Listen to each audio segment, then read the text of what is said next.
الحمد لله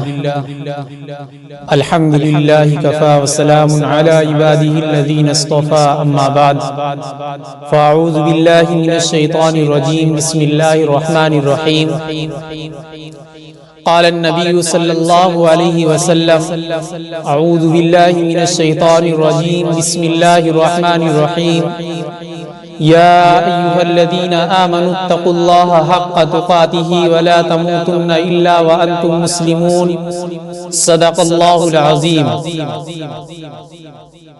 محترم اور ہماری ماں اور بہنیں، میں نے ابھی ایک آیت کریمہ کی تلاوت کی ہے جو قرآن مقدس کے اندر یعنی اے ایمان والو اس آیت کریمہ سے مخاطب کیا جا رہا ہے کہ اے ایمان والو اللہ سے ڈرو اور تقوی کو اختیار کر لو اور گناہوں سے بچو اور تقوی اور گناہوں سے بچ کر کے تقوی اختیار کریے اور گناہوں سے پرہیز کیجیے۔ ہم سب کو اپنے ایمان کی حفاظت کرنی ہے، ایمان کو محفوظ رکھنا ہے۔ اگر ایمان کو دیکھنا ہے تو جائیے بی بی سمیہ کو دیکھیے، ان کو 20 سے چیر دیا گیا، ابو جہل نے ان کے نیزہ مارا، آر پار ہو گیا، ایمان کا سودا نہیں کیا۔ اگر ایمان کو دیکھنا ہے تو حضرت بلال حبشی رضی اللہ تعالی عنہ کے ایمان کو دیکھیے۔ حضرت بلال حبشی رضی اللہ تعالی عنہ کے سینے پر گرم گرم پتھر رکھا گیا، ریت پر گھسیٹا گیا اور پتھیلی زمین پر گھسیٹ کر کے کہا گیا کہ ایک اللہ کو ماننے سے انکار کر دو۔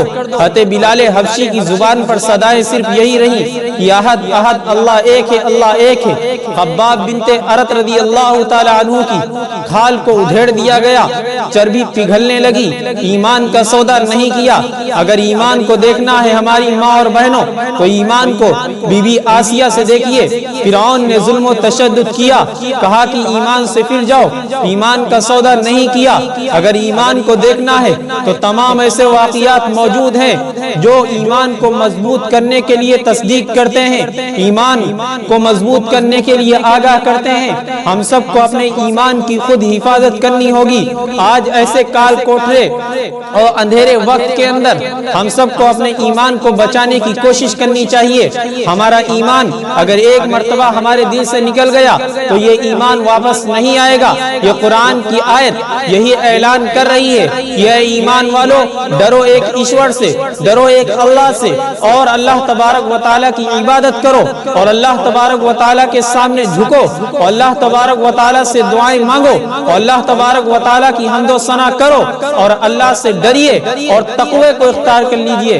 تقوی اسے کہتے ہیں یعنی گناہوں سے بچنا اور نیک راستے پر چلنا اور ہدایت کا راستہ خود اختیار کرنا اور دوسروں کو ہدایت کے راستے پر لانے کی کوشش کرنا اور گناہوں سے بچتے رہنا، بس یہی تقوی ہے۔ اور اس تقوی کو ہم سب کو اپنے دل کے اندر داخل کرنا چاہیے۔ جب ہم کوشش کریں گے تو اللہ تبارک و تعالی ہماری کوششوں کو قبول فرماوے گا۔ ایک عرب کے وقت دور تھا، لیکن اللہ کے نبی علیہ السلام جب آئے، عزت دیکھیے، عورتوں کا مقام دیکھیے۔